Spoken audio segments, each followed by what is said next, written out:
मैं नीलिमा ठाकुर आगाज एक नई सोच पर आप लोगों के सामने हमेशा लेकर आती हूँ कुछ ऐसी इंस्पायरिंग स्टोरीज, कुछ ऐसे किरदार, कुछ ऐसे हुनर को जिन्होंने जीवन में विषम परिस्थितियों में बनाई अपनी जगह और जिन्होंने अपने संघर्षों से खुद को साबित किया। आज हमारे साथ स्टूडियो में ऐसी ही एक इंस्पायरिंग स्टोरी है जिसके जीवन के संघर्ष आपके लिए क्या मायने रखते हैं, कितना आप उसके साथ कनेक्ट कर पाते हैं, ये उसकी स्टोरी से आपको पता चलने वाला है। क्योंकि किरदार वही होते हैं जो खुद के दम पर खड़े किए जाते हैं। हमारे साथ अनु है स्टूडियो में और बहुत ही अच्छी एंकर है, एक्ट्रेस है और उसके अंदर जो टैलेंट है वो ये कि वो मेरी तरह ही बात करने का हुनर भी रखती है।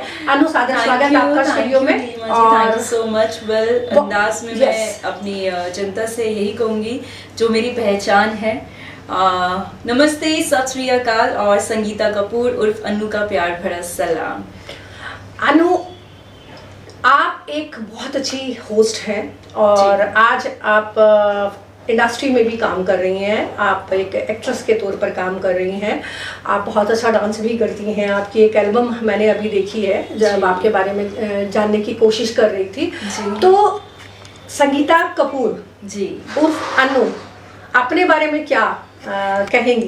पहचान तो मेरी Sangeeta Kapoor, because as an anchor मैंने अपने करियर की शुरुआत की 2010 में। अब ये संगीता कपूर _ अनु, क्योंकि मुंबई से मुझे अपना निकनेम ऐड करना पड़ा क्योंकि एज एन आर्टिस्ट अभी मैं काम कर रही हूँ तो वो अनु नाम से कर रही हूँ, तो इसीलिए मैंने संगीता कपूर _ अनु ये आपने अपना निकनेम ऐड किया। और अनु एक लड़की, एक संघर्षशील लड़की, अपने आप को क्या किस तरह से ब्रीफ करेंगे और किस इस जर्नी में जो आपने यात्रा चुनी अपने लिए, तो कैसे आपके दिमाग में आया कि आपको एक आर्टिस्ट बनना है? देखिए, इन शॉर्ट कभी हमें डेफिनेटली हम जब बोलते हैं एज एन एंकर तो हम पसंद नहीं करते रुकना, क्योंकि होता है कि अगर हमें बहुत कम मौका मिलता है अपने बारे में शेयर करने का। तो इन शॉर्ट में मैं ज़रूर बताना चाहूँगी हमारी ऑडियंस से, मेरे जितने भी वेल विशर हैं, फ्रेंड्स हैं, उनसे शेयर करना चाहूँगी। और आपके माध्यम से जो जनता अब जुड़ रही है, हो सकता है वो भी कोई कहीं ना कहीं अगर इंस्पायर हो तो बहुत अच्छी बात है। बिल्कुल। जब मैंने शुरुआत करी एज एन एंकर अपने करियर की और मैंने 10 years दिए हैं एज एन एंकर, लेकिन होता है कि अगर हम और अच्छा काम कर सकते हैं एज एन आर्टिस्ट, मैंने ये एक्सपीरियंस लिया कि बहुत मुश्किल होता है एक कलाकार बनना, बहुत चैलेंजिंग होता है। तो मुझे लगा कि अगर एक कोशिश की जाए, क्योंकि मेरे पास काफ़ी अपॉर्चुनिटी आ रही थी as an artist, as an actor, but I was not prepare. उस टाइम मैं इतनी प्रिपेयर नहीं थी कि मुझे लगता है कि बहुत चैलेंजिंग होता है एज एन एंकर कि एक रियलिटी होती है। yes, क्योंकि आप 3 घंटे की एंकरिंग में पर्दे पर जो है आपके सामने है, कोई रीटेक नहीं है, कोई कट नहीं है, कुछ उसमें ऐसा बनावट नहीं है, लेकिन एक ही उसी काम को अगर आप पर्दे पर आने के लिए बार बार कट करेंगे तो बहुत सारी चीजें इधर उधर होती हैं। तो मैं भी आप ही के प्रोफेशन में हूँ और समझ सकती हूँ कि ऑनलाइन से ऑफलाइन होना और ऑफलाइन से ऑनलाइन टर्न होना, चीजें कितना रहता है। तो कैसे दिल्ली से मुंबई का सफर आपका? बस जैसे कि मैंने बताया कि मैंने काफ़ी अच्छा अचीव किया एज एन एंकर, जो भी मैंने अपनी पहचान, अपना नाम बनाया अपने काम के ज़रिए।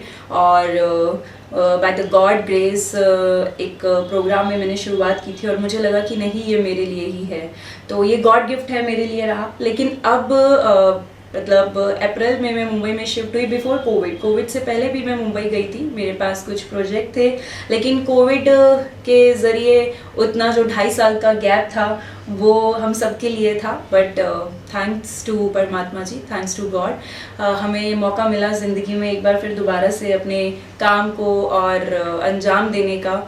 और तो उसी माध्यम से मेरे पास जो अपॉर्चुनिटी आ रही थी तो मैंने सोचा व्हाई नॉट, क्यों ना। अब मैं चाहती हूँ कि अगर मैं और अच्छे काम के ज़रिए अगर मैं इंस्पायर कर सकूँ हमारी जितनी भी ऑडियंस है, हमारी जितनी भी जनता रहती है, एज एन एक्टर मैं वो एक्सपीरियंस एक्चुअली पर्सनली भी लेना चाहती हूँ। बिल्कुल। अनु, आपके प्रोफाइल को पढ़ते हुए जब मैंने देखा था तो मैंने देखा था कि कैसे आपने यहाँ से वहाँ का सफ़र में बहुत सारी चीज़ें जो कि मुंबई में जाकर किसी को भी फेस करनी पड़ती हैं, अकेले रहना, फैमिली को छोड़ना, परिवार से दूर रहना, तो उन संघर्षों में जब आप जूझ रही थी तो क्या कभी ऐसा लगा था कि नहीं अब नहीं होगा, अब नहीं कर पाऊंगी?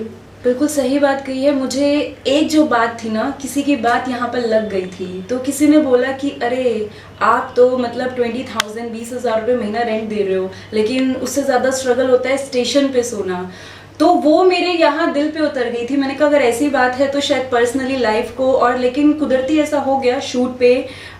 एक्सपीरियंस बहुत चैलेंजिंग होता है, सिर्फ स्टेशन पे सोना। आई नो कि बहुत स्ट्रगल होता है मुंबई में, और मतलब मैंने उतना स्ट्रगल कभी नहीं किया, क्योंकि मतलब जो भी था मैं हमेशा सपोर्ट रहा। और लेकिन शूट पे मेरे लिए वो स्टेशन पे सोने से कम नहीं था, क्योंकि अकेले रहना मेरे लिए सबसे बड़ा स्ट्रगल यही था कि अकेले एक कमरे में रहना, और मुझे नहीं लगता कि उससे बड़ा स्ट्रगल कोई होगा। और शूट पे हमने जहाँ भी 2 दिन का शूट किया था, एक प्रोजेक्ट था, तो वहाँ पे लाइट नहीं थी, रात को मच्छर में थे हम, तो मुझे नहीं लगता कि उससे बड़ा स्ट्रगल कोई होगा। एक आर्टिस्ट के लिए ये बहुत आसान नहीं होता। कहीं मैंने एक इंटरव्यू में बच्चन साहब को सुना था, जब वो शिमला में एक फिल्म की शूटिंग कर रहे थे, कि उनको सांस की बीमारी है, उनको अस्थमा की प्रॉब्लम है, और वो वहाँ पर -डिग्री में टेम्परेचर में वो शूट कर रहे थे। तो वहाँ पर जो आग जलाकर उनके लिए रखी गई थी, एक टाइम आया कि वो आग बंद होने लगी थी, और वहाँ पूरे शूट यूनिट को ये लग रहा था कि अब आगे क्या करें, अभी लकड़ी अभी नहीं मिलेगी। तो उन्होंने यही कहा था कि एक आर्टिस्ट का जीवन ऐसा होता है कि उसके पास उसको सुविधाओं के बारे में सोचने की जो होती है, वो शूट पर तो कम से कम नहीं, कभी कभी रेगिस्तान में शूट करना पड़ता है। तो अनु, अभी आपके आने वाले कुछ प्रोजेक्ट्स के बारे में बताइए आप ऑडियंस को। सॉरी नीलिमा जी, एक चीज़ मैं ज़रूर ऐड करना चाहूँगी, बहुत ज़रूरी है, जो मतलब काफ़ी मतलब हमें सपोर्ट करना चाहिए as an artist, as a मतलब ह्यूमन बीइंग। तो ये ज़रूरी नहीं होता, स्ट्रगल होता है। और मैं यही कहना चाहूँगी उसमें कि पर्सनल लाइफ में जिस तरह से मैं अपनी लेविश लाइफ में रही हूँ, इंडिपेंडेंटली मैंने अपनी लाइफ को, थैंक्स टू परमात्मा, thanks to God once again, लेकिन वो जो 2 दिन का स्ट्रगल था ना मेरे लिए, but I am really proud of my self कि मैंने उसको पर्सनल लाइफ से अलग रखा, और मच्छरों के साथ बिना लाइट में मैं रही। स्टेशन पे शायद पंखा होता है, लाइट होता है, वहाँ पे वो भी नहीं था। नहीं, और यही चीजें आपको जीवन में सिखाती हैं और आगे बढ़ने के लिए प्रेरित भी करती हैं कि देखिए जो हमें मिला है वो बहुत बेहतर है, हमसे न जाने कितने और लोग क्योंकि अगर आप इस लाइन में हो तो आपने कितने लोगों के इंटरव्यू सुने होंगे और देखे होंगे कि उन्होंने कैसे कैसे सरवाइव करके यहाँ तक पहुंचे हैं।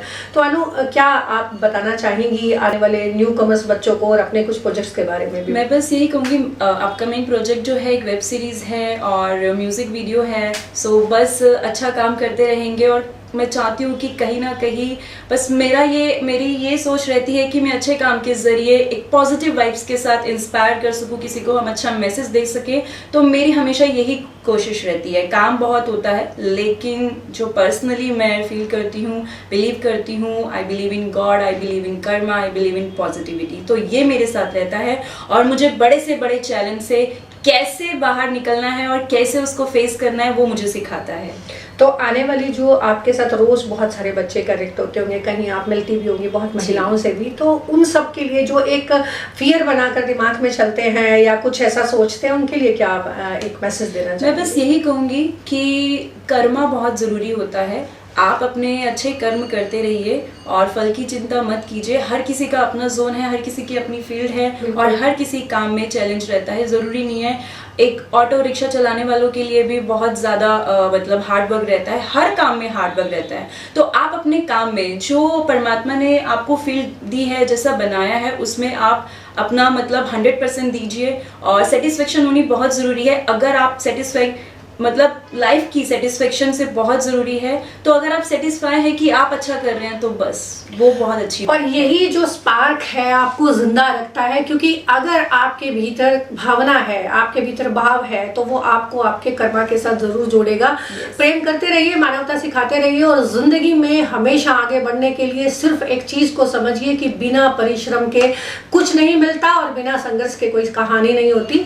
जल्दी ही मिलते हैं अगले इंस्पायरिंग इंडियन के साथ में, और तब तक के लिए अनु जी आप बढ़ते रहिए, आगे चलते रहिए, और हम आपके बारे में ऐसे ही लिखते रहे, दुनिया को बताते रहे। धन्यवाद। Thank you.